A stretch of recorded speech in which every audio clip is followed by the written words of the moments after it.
분명한 믿음이 무엇인지를 분별하는 시대가 오는 것 같습니다. 하나님, 우리에게 믿음이 있는가? 그 믿음이 무엇인가?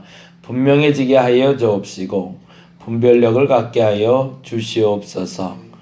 헛된 것을 믿음이라 착각하지 말게 하시고 엉뚱한 것을 믿음이라 착각하는 어리석음 없게 하시며 진실한 믿음, 분명한 믿음이 무엇인지 깨달아 알아 그대로 실천할 수 있는 우리가 되게 하여 주시옵소서. 바른 믿음이 필요할 때가 되었고 바른 믿음이 서야 될 때가 온 듯합니다. 하나님, 이 때를 잘 살아내서 분명한 믿음의 사람들 되게 하여 주시옵소서. 감사합니다. 고마우신 예수님 이름으로 기도드렸습니다. 아멘. 아멘. 요한복음 4장 43절에서 54절까지 함께 봅니다. 요한복음 4장 오늘 마무리하고요. 다음 주에 5장 같이 보겠습니다. 4장 어저께 45절까지 봤었는데 43절에서 45절이 중복된 구절이라 같이 좀 보고 넘어갈게요. 43절에서 54절까지 같이 한 목소리를 읽겠습니다. 이틀이 지남에 예수께서 거기를 떠나 갈릴리로 가시며 친히 증언하시기를 선지자가 고향에서는 높임을 받지 못한다 하시고 갈릴리에 이르심에 갈릴리인들이 그를 영접하니 이는 자기들도 명절에 갔다가 예수께서 명절 중 예루살렘에서 하신 모든 일을 보았음이더라. 예수께서 다시 갈릴리 가나에 이르시니 전에 물로 포도주를 만드신 곳이라.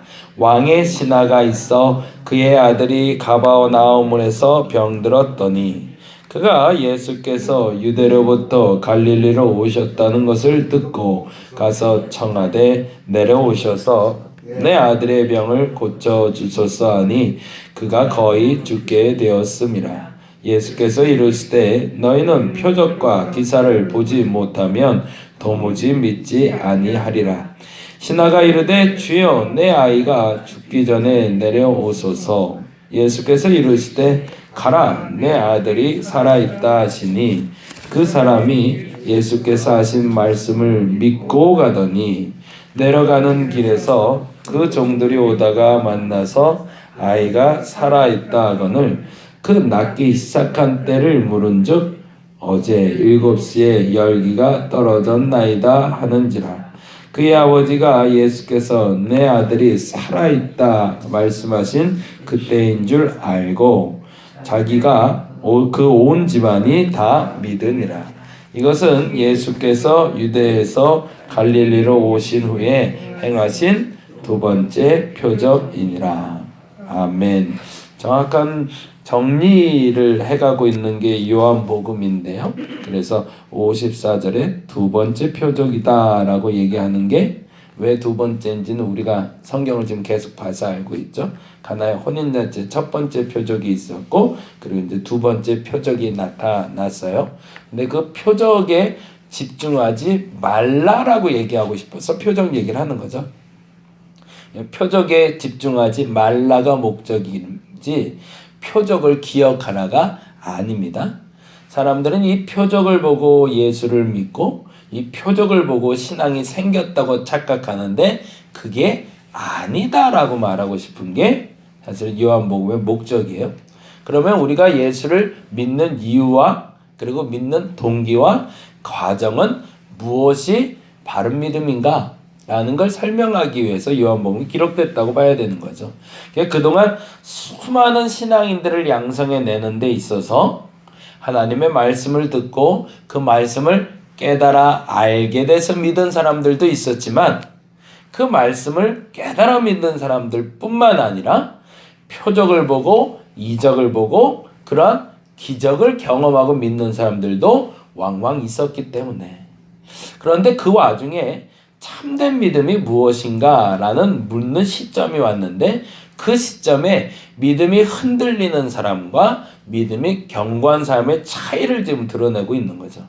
그래서 믿음이 흔들리는 사람들의 보편적인 특징은 그 기적을 쫓아왔고 그 경험적인 신앙을 쫓아왔던 사람들은 그 순간에 믿음이 흔들릴 수 있지만, 그러나 그것이 아니라 하나님의 말씀을 듣고 깨달아 신앙이 생긴 사람들에게는 그 신앙이 견고해졌더라라는 이야기를 반복해서 말하고 싶은 게 요한복음의 7가지 표적 이야기입니다.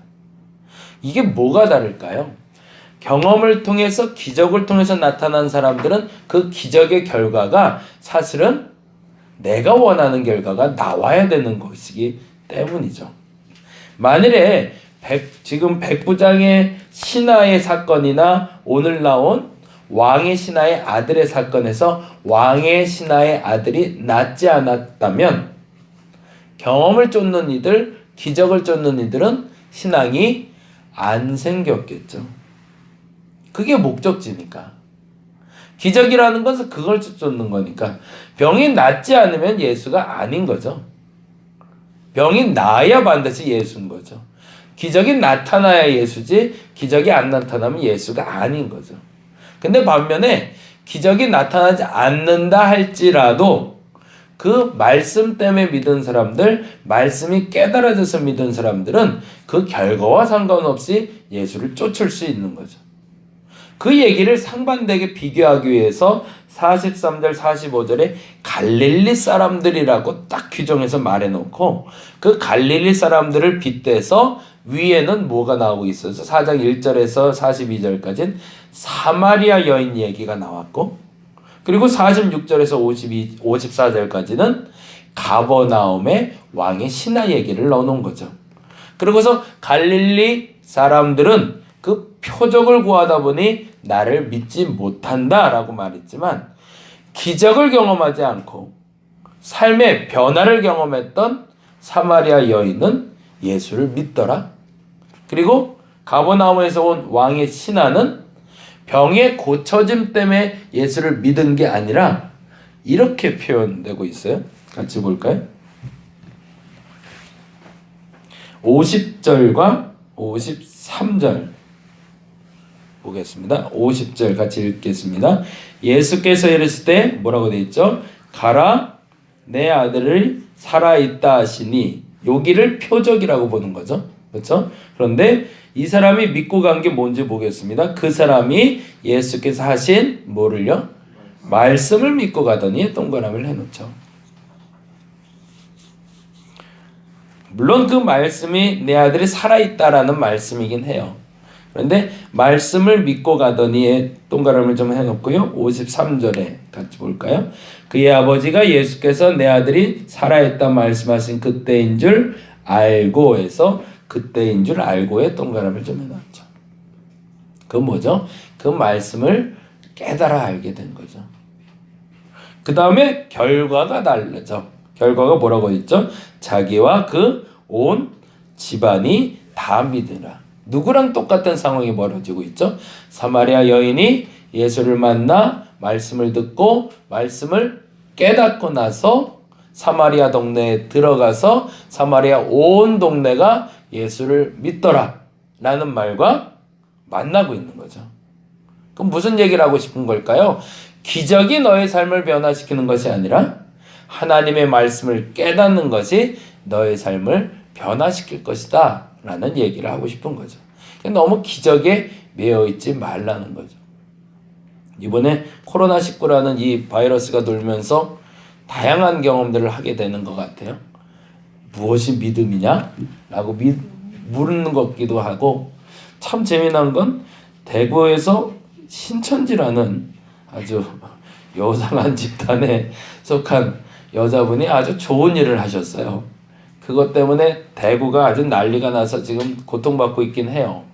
근데 이것 때문에 전수조사가 시작이 됐단 말이에요. 특히나 경기도에서는 이재명 지사가 신천지 교회를 다 파악하라고 그랬대요. 그리고 명단 파악이 들어간다 그러네요. 정말 재밌는 일이에요. 한 번도 드러나지 않는 실체가 이 전염병 때문에 드러나게 생겼어요. 근데 안 그러면 이제는 폐쇄 조치가 아니라 징역형을 내린다고 하네요. 이렇게 해서 정부에서 요청하는 대로 따라오지 않으면, 그리고 검사 받으라고 그랬는데 검사 안 받으면, 그리고 명단 제출해달라고 그랬는데 명단 제출하지 않으면 법적인 조치를 하겠다고 얘기를 해버렸어요. 그래서 한 10여 년 동안 아주 교회를 그렇게 골치 아프게 했던 신천지의 명단이 공개되게 생겼어요, 지금. 그래서 얘들이 아주 지금 발을 동동 구르게 생겼는데 이건 참 감사한 일 같아요. 근데 이쯤 되니까 여러 가지 믿음의 형태들이 또 드러나기 시작하네요.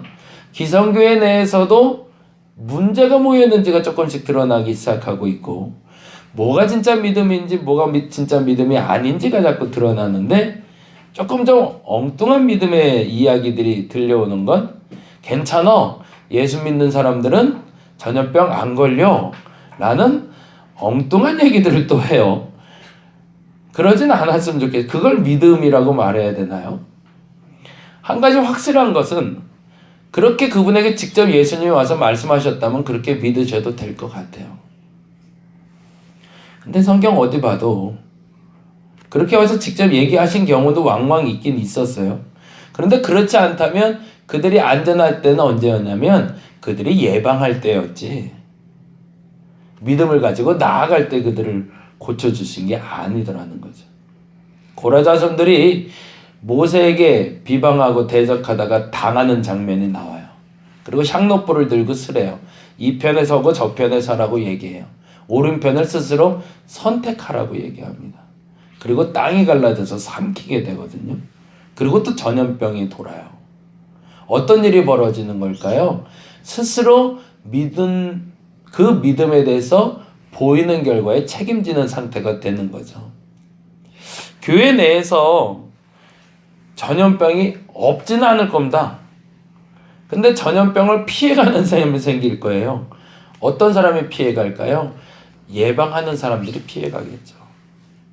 믿음을 가진 사람이 아니라 그냥 예방도 안 하고 나는 믿음이 있으니 나는 고쳐줄 것이다, 나는 치유될 것이다, 나는 안전할 것이다, 그거는 엉뚱한 믿음이죠.